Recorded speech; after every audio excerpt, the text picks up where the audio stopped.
Hey, Donnie Smith here, and in this video, I'm going to show you how I made my Nissan Titan look like this to this. Now, I'm pretty excited about this, and I think you're going to think this is cool too, so you're going to want to watch this video. So I was wanting a new front bumper for my Nissan Titan. It's a 2007 Nissan Titan. So I called up my friends at Iron Cross Automotive, and I'll put a link down in the descriptions. And want to be sure and check them out because these bumpers are USA made. In fact, they're made in my neighbor state right there in Tulsa, Oklahoma. So if you're looking for the real deal, I mean the real parts, USA made parts, you want to check these guys out. And I'll put a link down in the description. So I was really excited when this got shipped to me. Can't wait to get it open, see what it looks like, and get it installed on the pickup. This bumper, it comes with everything you need. It comes with the bumper, the brackets, and all the hardware needed to install this. Step one is to remove the grill. Now to do this, you're going to remove some clips, and the top ones you just twist with the screwdriver. They'll come right out. The sides you may have to squeeze with some pliers, and the bottom I had the best luck using a screwdriver, just prying them out. But just twist that clip right there on all the top clips, and that's all it is. Pretty simple. Now on the side, it did take some pliers to squeeze the tip so I could pull the grill out. Couldn't get to the front side of these, and same with the bottom.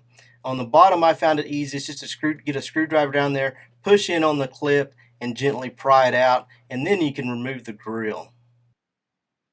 In step two, you want to get all the clips out of the radiator support and transfer them back to the grill.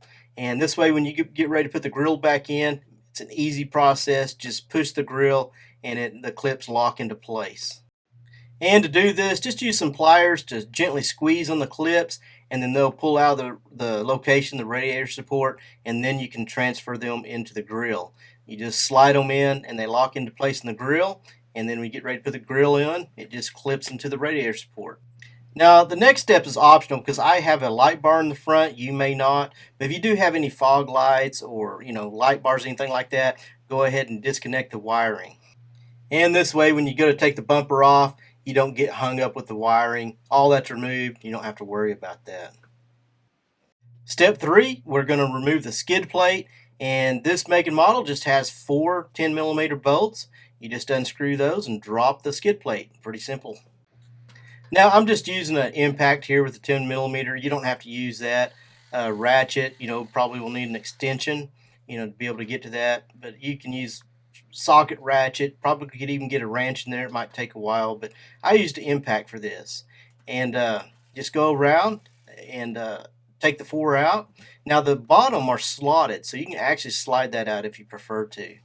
Right back here, you don't have to take those all the way out because I'll show you in a second how they're slotted. So you take the front out, and then you can just pull it out. See, right there's the front where the holes are at, and the back right here are slotted. You can just slide that pin out.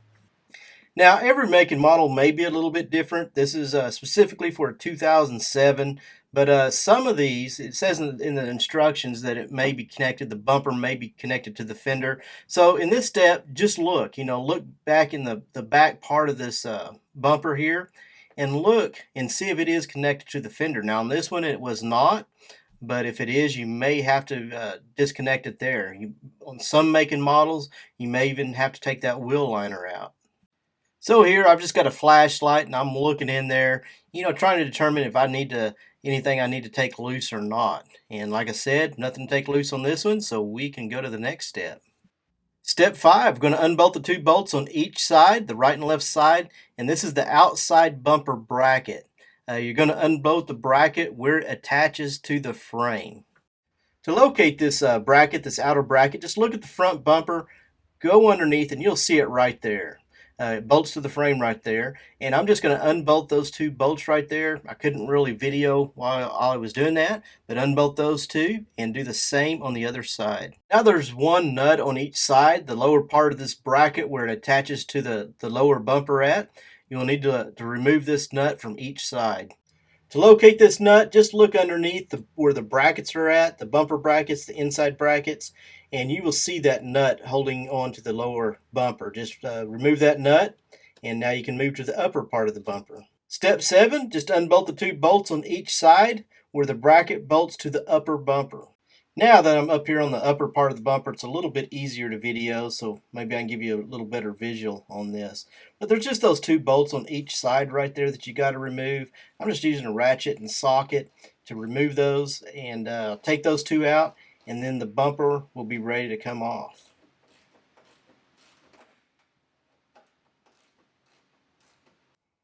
So step 8, I'm going to remove the bumper by gently pulling on it. You may have to wiggle it back and forth a little bit to release it, but be sure all electrical components are disconnected at this time, because you don't want to pull on those while you're trying to remove the bumper.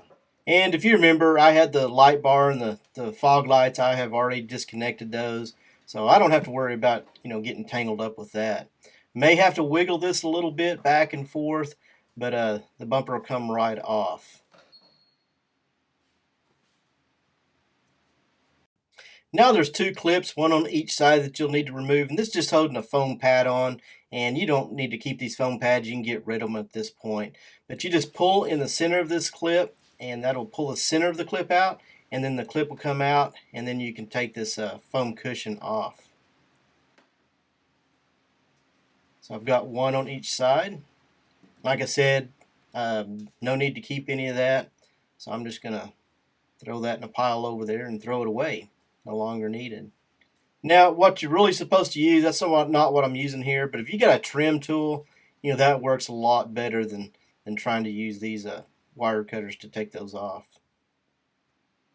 Now here I'm just wanting to show you the inside of the bumper and kind of how the brackets are located, just so you'll have a visual.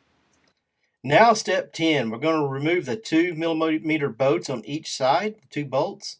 This is what holds the bracket to the frame. There's two of them, so you can remove those and get rid of this bracket, or keep it with the bumper if you're going to maybe want to use this bumper again at a later time, or sell the bumper, or whatever you're going to do with it. But anyway, I'm just going to take these two bolts out on on this side, and then I'll go to the other side and do the same thing.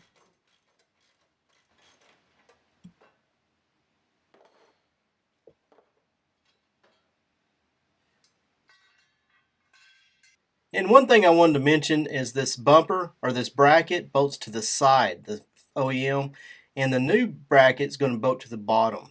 And it also has slots on the bottom for inward and outward, and on the bumper sides, forward and backward. So it has all those different adjustments on it.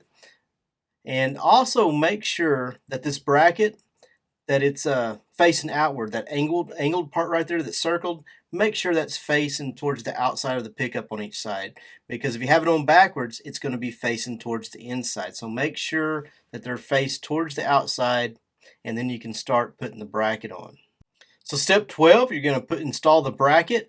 You're going to use the included 19mm fine thread bolts, washers, and lock washers, and then you're just going to hand tighten them. You don't want to get them too tight yet.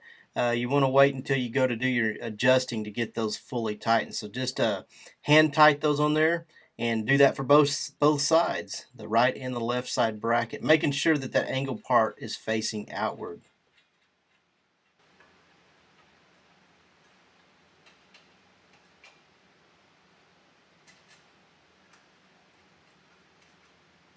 And this is just a quick visual for you to see how the bracket's bolted on there. Now next, step 13, we can actually start putting the bumper on. Now you're going to need someone to help you out, or floor jack and jack stands, or a winch like I'm using to hold this in place. This bumper's heavy, so you're going to need the help of something to hold it in place while you put it up there. I'm using a cherry picker here, and what I'm doing, I'm getting it up there just good enough to put that top nut and bolt in. I'm not going to put them all in at this point, just those top, and then I can adjust it. I can raise the winch up a little bit, the cherry picker up a little bit, and start adjusting, so I can put the bottom, and then I'll put the middle. But like I said, just hand tighten everything now until you start doing your final adjusting. So it just takes a little bit of wiggling back and forth. And if you have two people doing this, it's probably going to work a lot better. I did this by myself, so you can do it by yourself too. It just takes a little bit more work, and it makes it a little harder. It would be a lot easier to have someone kind of help you align that, while you're doing that. But if you're like me, have to do it by yourself, well, not a problem. Just takes a little bit more effort. And this bumper is heavy. It is a heavy duty bumper, so it takes a little effort to get it in place. But got the top ones in, and now I'm just going to adjust this bumper enough, you know, to get the bottom nuts and bolts in. Now, what you want to be careful of is not to hit your fenders with the back end of this bumper. You don't want to scratch the bumper, and you don't want to scratch the fenders or anything. So you just got to do it a little bit at a time so that you don't do anything. I'm letting it down now to adjust it. And now I've got most of the weight off the winch, and I can start trying to adjust and get this thing set where I want it at. Now this is going to take a little bit of back and forth, and you're going to have to tighten them a little bit and loosen them back and forth to get it all set just right. But the final step, 14, is I used a jack to help get it in place, align it exactly where I wanted it, and then I could tighten all the bolts. The bracket going, you know, bolting it down on the bottom of the frame, and the brackets bolting to the bumper. You know, once it's set where I want it, it looks good. I tighten everything up, and then you torque everything to 65 pounds. Now in the video I didn't torque it because I am going to have to get someone to help me to back those nuts up as I do that, but I just got them all really tight in this video. But I am going to go back and torque all those 65 foot-pounds. So yeah, this is looks really great. And now you can just reinstall the grill. All you do is push in on it, and the clips will lock in there. But I've got another step to do here because I've got this light bar, and I'm going to go ahead and install that before the grill. I'm marking where I want the hose to go. I decided to put it right there behind that push bar. And what I'm going to do is I'm drilling the holes out on each side, and then I can install the light bar. Now for the fog lights, they already have the brackets there. All you got to do is bolt them in. Pretty simple. You can just see how that bolt goes down through there, and bolt them on, and you're done with that part. And I've already got connectors for all this wiring, so all I got to do is plug it all in. But before I actually bolt this light bar down, I am going to put the grill on because I didn't know how much clearance there was, if there'd be enough clearance to get the grill on with the light bar on. Just kind of turned on, can't really tell, it just blinds this camera. Camera don't work well with light, but I'm just making sure it all does work before I start putting everything together. And like I said, this grill, you just line those clips up with the holes, push in, just kind of like a door panel, interior trim panel. You know, line it up, push in, and you're done. Simple grill to put in. A little bit harder to take out, but very, very easy to put in. So I've got the grill in, and now I can go ahead and bolt the light bar down and be done with this project. Man, I really think this looks sharp. Be sure and let me know what you think down in the comments. I'm impressed with the bumper. It's well made. It fit good. Had no problems. I know sometimes we have problems with the, you know, aftermarket parts, but man, this thing fit just like it was supposed to. Now, this is one optional step I did. The directions didn't say to do this, but the skid plate, the bracket's in the way of that bolting on. So I just cut out where that bracket's at, and then I could slip that skid plate back on. This is not a necessary step, but it will require some cutting. I use a cut-off saw just to cut out where that bracket's at, and then I could bolt it back on with the 10mm bolts. There you have it. That is how you install an iron cross bumper. I think it looks great. Let me know what you think. As always, I really appreciate you for watching these videos. If you like the video, be sure and give me a like. Give me a thumbs up. Share this with your friends. If you haven't subscribed to this channel, be sure to subscribe to us. And you're also going to want to check out Iron Cross Automotive. I've got a link down in the description. Be sure and check them out. USA made parts. Thanks again for watching, and we'll see you in the next video.